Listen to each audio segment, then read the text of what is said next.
Douai, cité des géants et petite ville typique du Nord, traversée par la rivière Scarpe.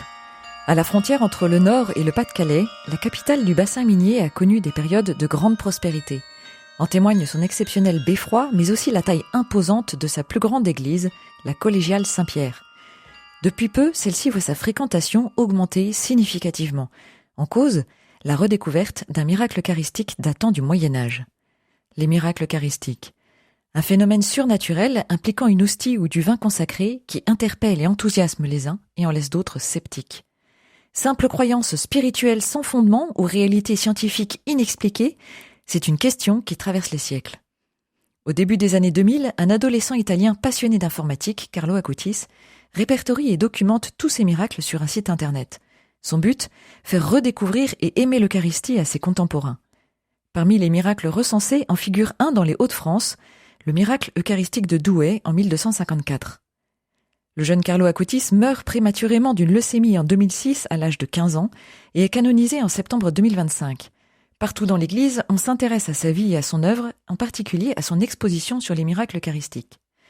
Dans le nord de la France aussi, et les pèlerinages convergent de nouveau vers la collégiale Saint-Pierre. Que s'est-il réellement passé le 14 avril 1254 ? Dans quel contexte ce miracle a-t-il eu lieu ? Comment interpréter ces apparitions ? Qu'est devenue l'hostie du miracle ? Où en est-on aujourd'hui ? Avec Françoise Baligan, conservatrice honoraire du musée de la Chartreuse, le père André-Benoît Drapier et don Emmanuel Rousselin, auteur d'un livre consacré au miracle eucharistique de Douai, nous retracerons ensemble l'incroyable histoire pleine de rebondissements de cette hostie. Nous sommes au XIIIe siècle à Douai près de Cambrai, une ville prospère du Saint-Empire romain germanique aux portes du Royaume de France. En ce 14 avril 1254, dimanche de Pâques, un événement tout à fait inattendu va bouleverser la vie locale. Les fidèles sont rassemblés dans l'une des deux collégiales de la ville, la collégiale Saint-Amé, lorsque le miracle se produit. Le déroulement du miracle, ça se passe en 2 jours. Françoise Baligan est conservateur honoraire du musée de la Chartreuse à Douai. Elle a réalisé un inventaire des églises de la ville et des œuvres présentes dans ces églises. Le premier jour, c'est le dimanche de Pâques. C'est donc la messe dans la chapelle du peuple, qui était une des chapelles réservées pour les messes classiques de la collégiale Saint-Amé. Et le prêtre qui officiait, par maladresse, fait tomber l'hostie. L'hostie tombe au sol, lui se baisse pour la ramasser, et à ce moment-là, l'hostie se relève toute seule et va se poser sur l'autel. À ce moment-là, les fidèles qui assistaient à la messe voient dans l'hostie le visage d'un enfant et le corps d'un enfant Jésus qui prend vie sur l'autel.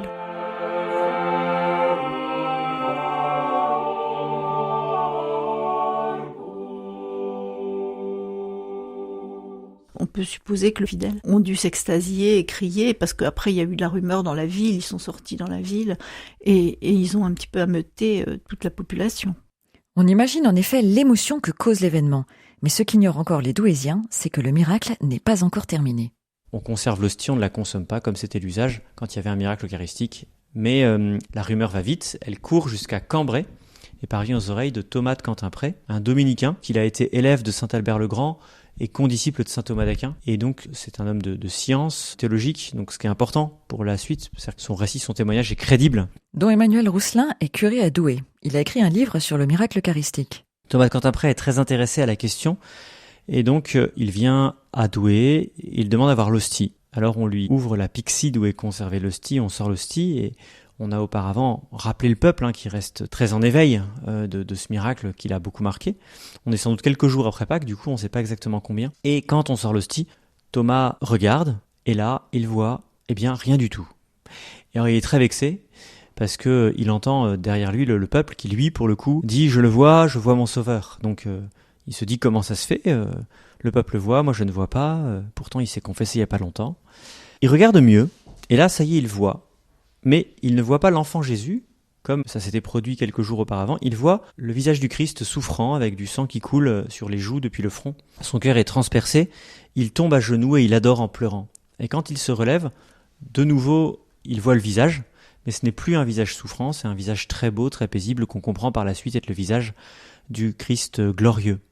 Et Thomas nous dit qu'ensuite, tout le monde voyait, mais certains voyaient Jésus enfant, certains Jésus souffrant, certains Jésus glorieux venant juger le monde, le Christ de la fin des temps qui vient juger le monde. Certains voyaient successivement les 3 états à la fois, et cela pendant 1 heure de temps.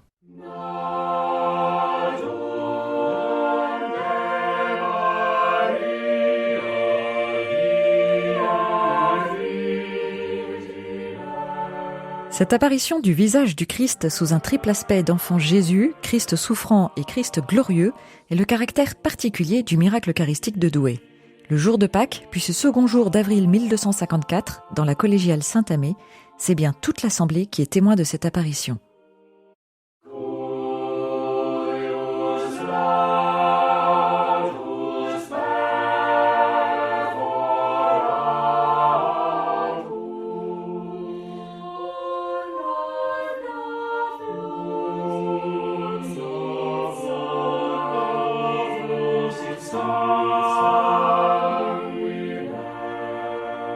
Qu'appelle-t-on miracle eucharistique ? Il s'agit d'un ensemble d'événements inexplicables constatés sur une hostie ou du vin suite à leur consécration lors d'une messe. Ainsi, des hosties se sont transformées en chair et du vin en sang humain, comme à Lanciano en 750 ou à Buenos Aires en 1996. D'autres ont donné lieu à des apparitions du Christ en lieu et place de l'hostie consacrée, comme à Bordeaux en 1822. D'autres hosties ont lévité. D'autres encore ont donné lieu à des guérisons inexpliquées, comme à La Rochelle en 1461. De nombreux témoignages de ce type de manifestation existent, mais seulement 136 d'entre elles ont été reconnues comme miracles eucharistiques par l'Église catholique. Dans la foi catholique, lorsque le pain de l'hostie et le vin sont consacrés au cours de la messe, ils deviennent le corps et le sang de Jésus. Mais l'hostie et le vin n'en changeant pas d'aspect, cette transsubstantiation, c'est le nom de ce processus, n'est pas toujours facile à croire. Pourtant, depuis plusieurs siècles, ces miracles eucharistiques viennent nourrir la foi des fidèles. C'est des signes qui sont donnés pour édifier notre foi.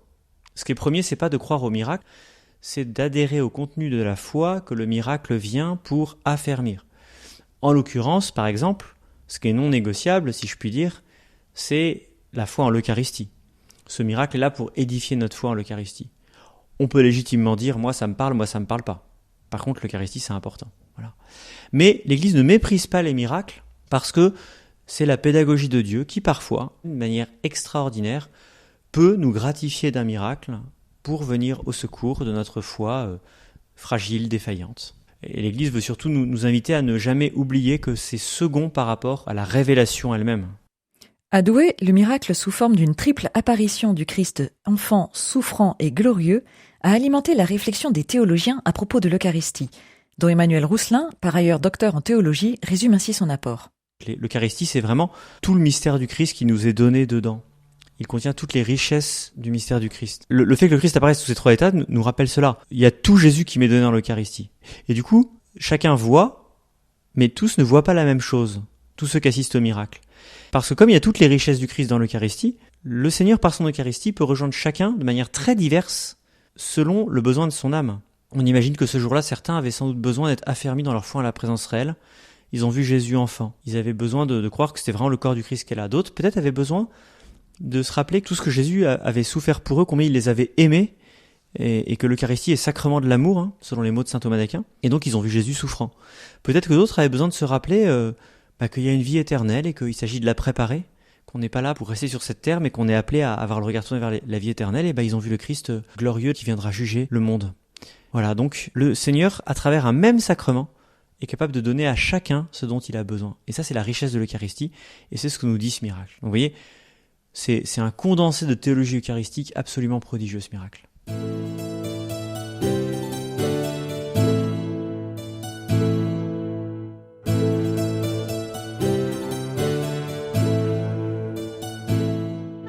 Pour comprendre ce miracle eucharistique, il faut rappeler le contexte historique qui a des dimensions politiques, économiques et bien sûr religieuses. Le père André Benoît Drapier a été ordonné prêtre à Douai en 1989. Il s'est intéressé de près à l'histoire locale. En 1254, Douai est une des plus grandes villes du comté de Flandre, avec Gand, Bruges, Ypres et Lille. C'est une des régions les plus densément peuplées et les plus riches d'Europe. 1254, c'est une période de paix et de prospérité, même si régulièrement le royaume de France tout proche cherche à s'emparer de la ville. À son apogée, on estime que Douai comptera entre 10 et 15 000 habitants. Pourtant, Douai n'est pas une ville très ancienne, elle est fondée au Xe siècle Et ce qui va faire la prospérité de la ville, c'est l'eau, c'est la rivière. Il y aura jusqu'à 16 moulins dans la ville. Des moulins d'abord pour le blé qui arrive à Douai parfois de loin. Une part est transformée en farine, puis des bateaux transportent les céréales sur la Scarpe, puis l'Escaut, jusque Tournai, Gand, et plus loin encore vers la Baltique, mais aussi des moulins pour la mécanisation des différentes activités artisanales. Avec le blé, l'autre grande source de prospérité de la ville, c'est le textile. Douai est une ville drapière. C'est presque la moitié de la population qui se consacre à cette activité, travaillant la laine, le lin ou le chanvre, avec les multiples opérations qui permettaient de passer de la matière première aux étoffes, les tissus et les draps prêts à la vente. Au XIIIe siècle, la foi est omniprésente dans la cité et Douai ne fait pas exception. La ville compte 6 paroisses avec au premier rang 2 collégiales, Saint-Amé et Saint-Pierre, non sans une certaine rivalité. Et Saint-Amé, c'est le lieu du miracle eucharistique. C'est le premier lieu de culte de la ville et il est reconstruit suite à des incendies à partir de 1191. On parle de collégial parce que le lieu était desservi par un collège de chanoines et c'est là, dans la première chapelle de droite, que se produisit le miracle. Pourtant, c'est aussi une époque de fort tumulte théologique, comme le rappelle Françoise Baligan. En fait, le XIIIe siècle, c'est un siècle qui est très pieux. D'abord parce que, c'est l'époque de Saint-Louis, c'est l'époque des grands théologiens, de Thomas d'Aquin, et c'est l'époque où on affirme la présence réelle du Christ dans le vin et dans le pain, donc dans l'hostie. Voilà. Donc ça, c'est très important, c'est quelque chose qui est tout à fait d'actualité au XIIIe siècle, mais en même temps, il y a tout un courant subversif qui nie cette présence réelle du Christ dans l'hostie, qui est très présente à l'époque, et en particulier dans les contrées du Nord, à Douai, à Valenciennes, à Arras, etc., et qui en plus se livre à des expériences en volant les hosties. Donc c'est quand même un courant très contradictoire entre une foi très profonde des uns et la contradiction des hérétiques.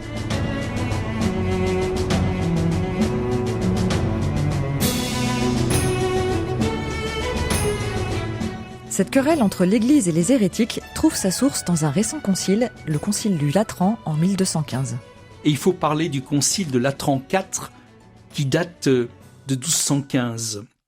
Ils vont prendre 70 décisions et une de ces décisions, peut-être la plus connue, concerne l'Eucharistie.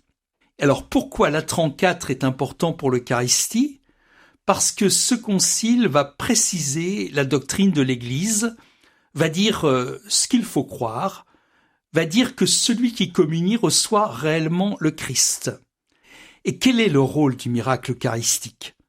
C'est de donner des preuves à ceux qui en réclament.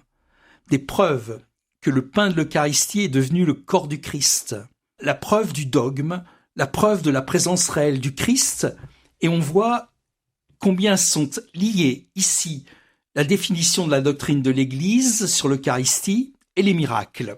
Très vite, le rayonnement du miracle dépasse Douai. Expositions et processions grandioses rassemblent la ville entière et les environs autour de l'hostie.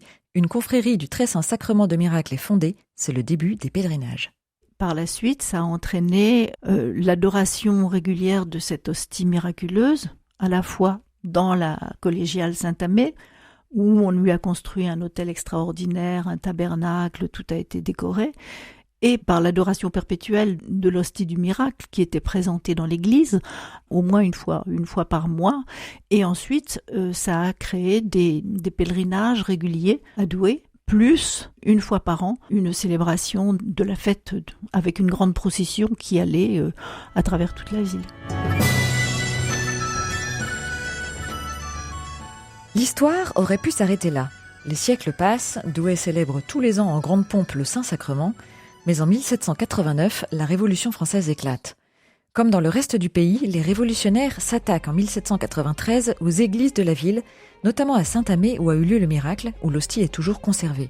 Au moment de la Révolution, les églises ont été rasées, et en particulier Saint-Amé, qui a été complètement rasée. Les reliques ont été brûlées. Ne sont restées en place que la collégiale Saint-Pierre et l'église Notre-Dame, qui était un petit peu à l'époque dans les faubourgs.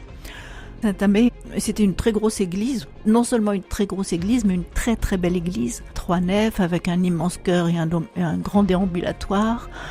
Alors, la grande surprise, c'est quand ils sont venus dans le but de détruire toutes les reliques et, connaissant bien l'histoire de l'hostie miraculeuse, ils voulaient surtout s'emparer de l'église miraculeuse. Et quand ils sont arrivés dans le tabernacle où elle était conservée, sur l'autel de l'église du peuple, quand ils ont ouvert la porte, ils sont aperçus que le tabernacle était vide. L'hostie avait disparu. Et c'est là que commence un petit peu toute l'histoire merveilleuse de l'hostie.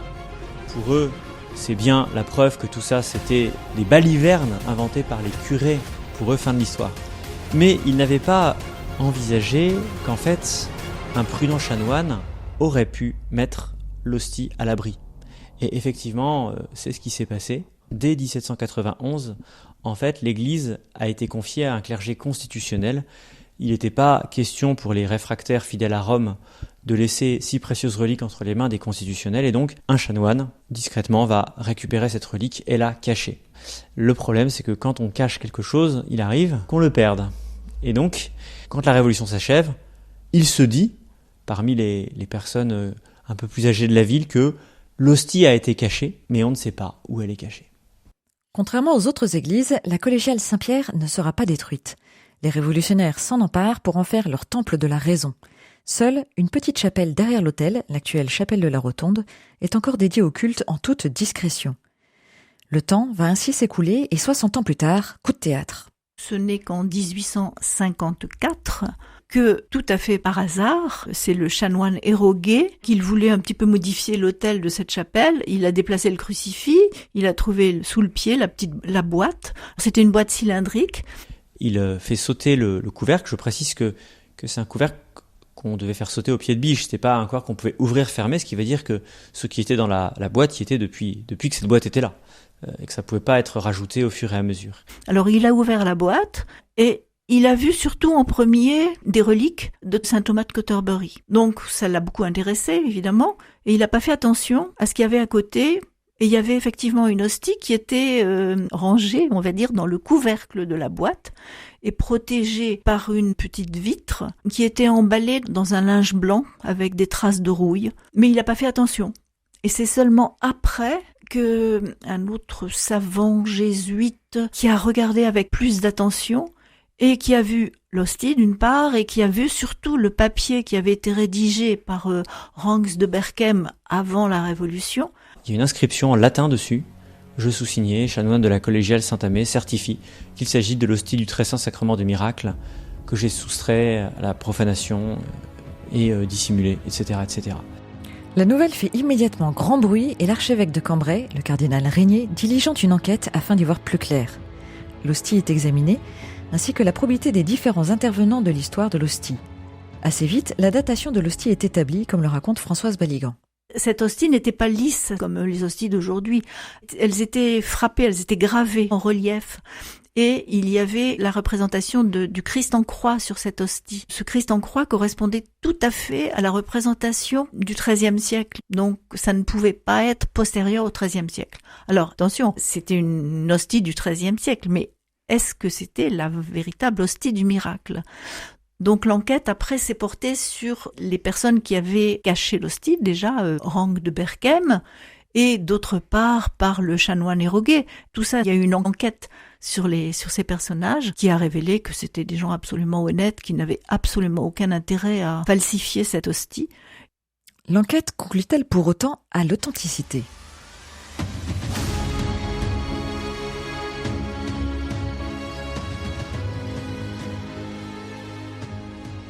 Cette enquête ne va jamais être conclue.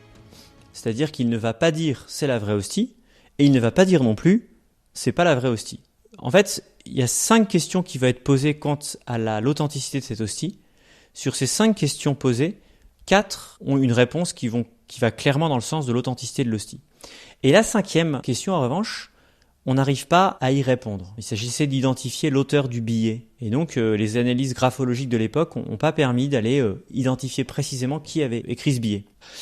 Depuis, on peut dire qu'il y a eu quelques éléments nouveaux graphologiques qui vont dans le sens de l'authenticité. Il aurait été heureux de rouvrir l'enquête, du coup, pas de bol. En 1917, les archives de l'archevêché de Cambrai ont brûlé dans le contexte de la Première Guerre mondiale, et donc on n'a pas pu rouvrir cette enquête.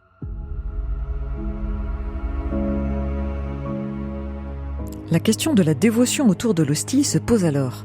La piété populaire et l'attitude des autorités ecclésiastiques fait qu'il y a quand même une invitation au culte autour de cette hostie, quand bien même il n'y a pas une formelle reconnaissance de la véracité.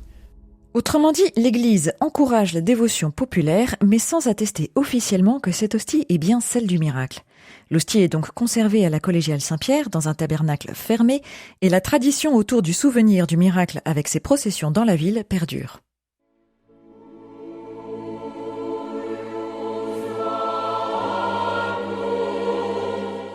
La piété eucharistique à Douai se poursuit tout au long du XIXe siècle et une partie du XXe siècle, avant un déclin de la ferveur dans les années 70 et l'abandon des processions. Le miracle eucharistique tombe alors un peu dans l'oubli. Mais en 1978, l'histoire de l'hostie ressurgit. En 1978, il y a une jeune femme paroissienne qui tombe sur un livre sur le miracle de Douai. Elle découvre ça et se dit mais c'est extraordinaire. Elle va voir les prêtres de sa paroisse pour demander à ce que on remette en place des processions à la place Saint-Amé. Ça va lui demander un petit peu de persévérance. Dans un premier temps, les prêtres sont pas forcément très enclins à le faire, et puis à force de faire le siège, ils vont dire oui. Et ainsi, à la Fête-Dieu 1978, une messe est célébrée place Saint-Amé et une procession a lieu dans la ville. Il faut s'imaginer, il faut se remettre dans le contexte. En 1978, une procession eucharistique qui reprend, c'est un petit peu lunaire, c'est un peu extraordinaire. Donc ça vient du peuple. C'est pas venu du clergé, c'est venu du peuple.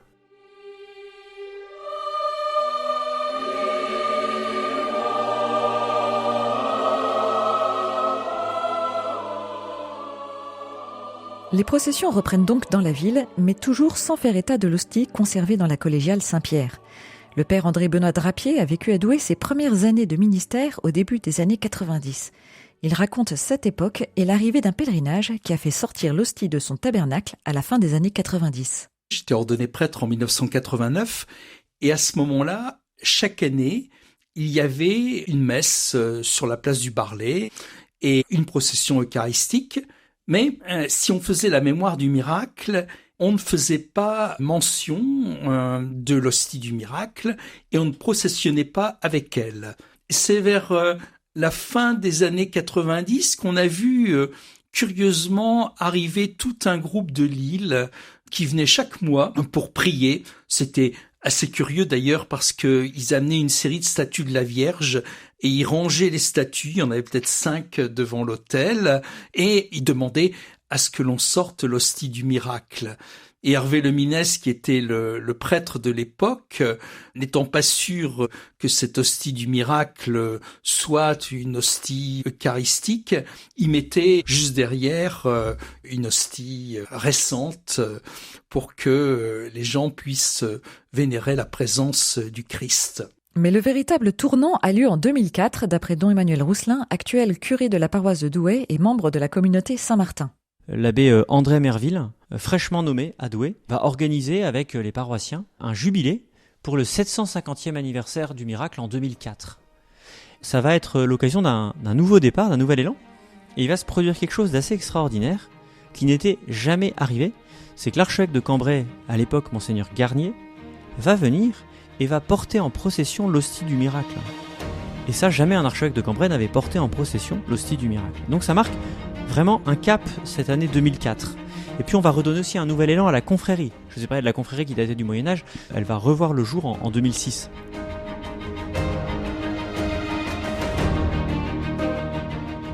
Cette procession de l'hostie du miracle portée par l'évêque de Cambrai est dès lors interprétée comme une reconnaissance tacite du caractère miraculeux de cette hostie. Parallèlement, une étude demandée par le pape Jean-Paul II confirme qu'il s'agit bien d'une hostie du XIIIe siècle et non d'un morceau de carton glissé à la place de l'hostie à la Révolution. À son tour, le successeur de Monseigneur Garnier prend des mesures pour développer des pèlerinages. En 2018, Monseigneur Dolman arrive, succède à Monseigneur Garnier. Il vient d'Alsace. Il avait une grand-mère qui, pour édifier sa foi en l'Eucharistie, lui racontait le miracle de Douai. Étonnant, n'est-ce pas ? Et donc lui, nommé à Cambrai, va tout de suite avoir un grand intérêt pour ce miracle, ce qui va, je pense, là encore, accélérer le processus de remise en valeur de ce miracle.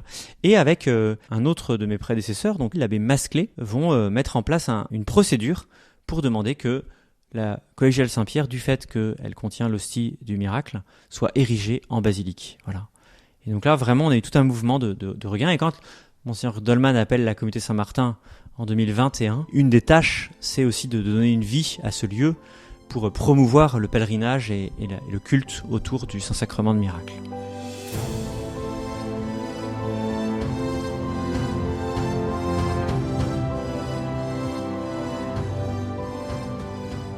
Si les évêques successifs se prononcent en faveur de la reconnaissance de l'authenticité de l'hostie miraculeuse, le père André-Benoît Drapier reste pour sa part dubitatif. Je pense que ce qui a changé, c'est qu'on a oublié. On a oublié les demandes de l'évêque et on est dans une période où probablement on est plus attaché au miracle. Je crois qu'il y a une demande. Probablement que l'évêque actuel est convaincu que c'est l'hostie du miracle, mais entre différentes époques, différents évêques, l'appréciation change. Aujourd'hui, l'hostie du miracle est toujours visible lors de la vigile du premier dimanche après Pâques, jour de mémoire du miracle, ainsi qu'à la vigile de la Fête-Dieu, fête du Saint-Sacrement. En effet, les conditions de conservation semblent avoir été suffisantes pour que ce petit bout de pain du XIIIe siècle puisse traverser les siècles. Elle était conservée dans une petite custode qui était quasiment hermétique. Donc, elle n'était jamais sortie de sa petite boîte. Donc, elle n'a pas souffert de l'hygrométrie, etc., de tout ce qui pourrait effectivement détruire un simple morceau de pain.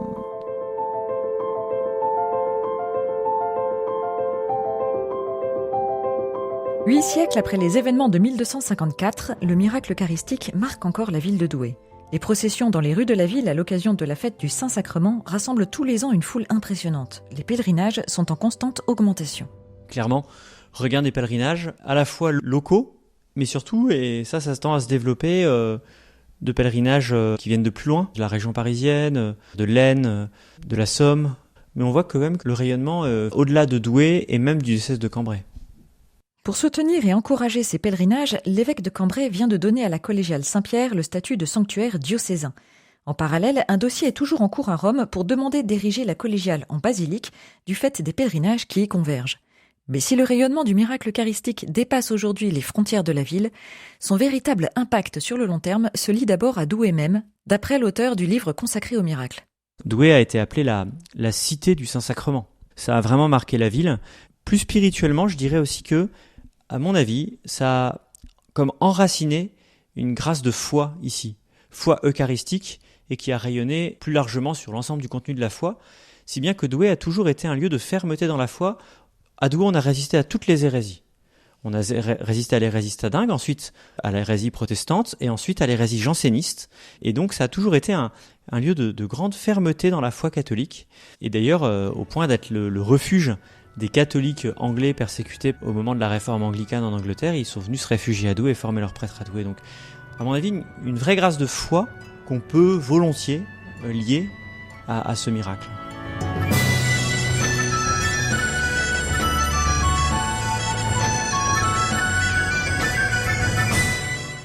Vous écoutiez Le miracle de Douai, l'incroyable histoire d'une hostie, un podcast de Claire Kéral pour RCF Notre-Dame.